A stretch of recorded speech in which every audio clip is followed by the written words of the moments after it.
He chose to serve, not to be served. He chose to deliver, to save,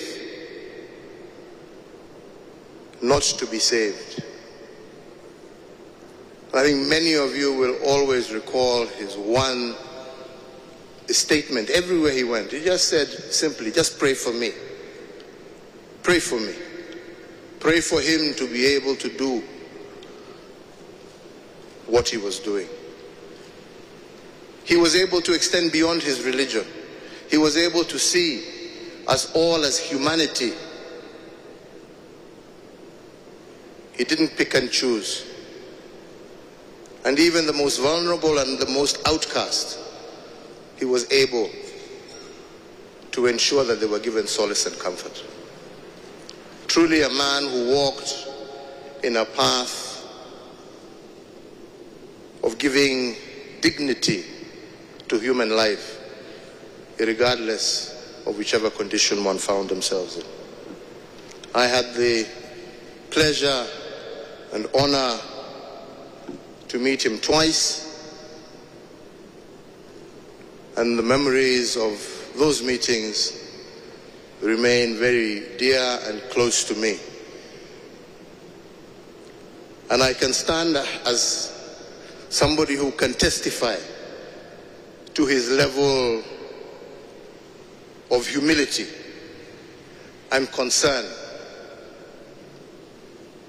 Without mentioning any names, I remember when he was here in Nairobi, those in the diplomatic service will know that usually when there is a head of state, of which he was one, or a head of government, there would be a one-on-one session that you would exchange, a tete-a-tete, before you would get into main meetings and so on and so forth. So we were sitting in my office with His Holiness and just talking about the things that we needed to talk about.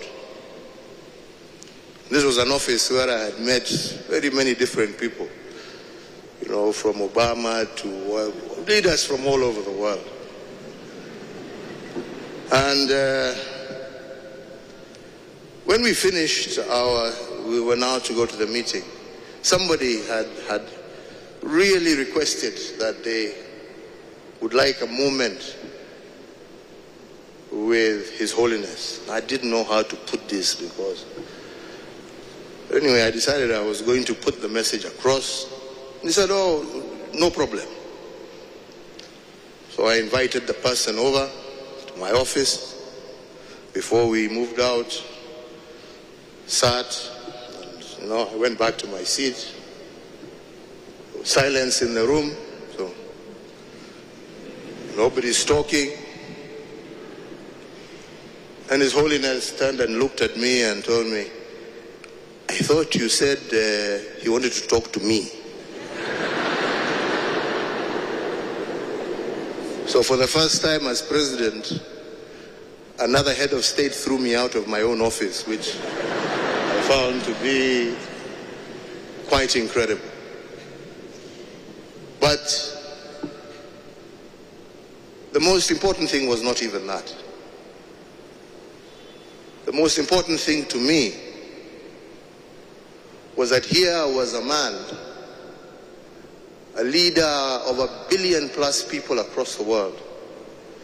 But this person who he chose to engage with, he followed up with them even after he left Kenya, communicating with the person, engaging with the person. What greater show of humility can you ask for a man than that? That he can lead 1,000, 1 million, and 1 billion people, but he still remembers the one lost sheep and will always go out in search of it. I think that is a lesson for all of us. It definitely was a lesson for me, and I shall always remember the greatness of that man. And may the Almighty God rest our father's soul in eternal peace, and may he give us in the days to come another father who shall be able to continue on the journey that he set forth. Asanteni sana, Mungu awabariki, Mungu awalinde. Sina mengi, ni hayo tu. Thank you.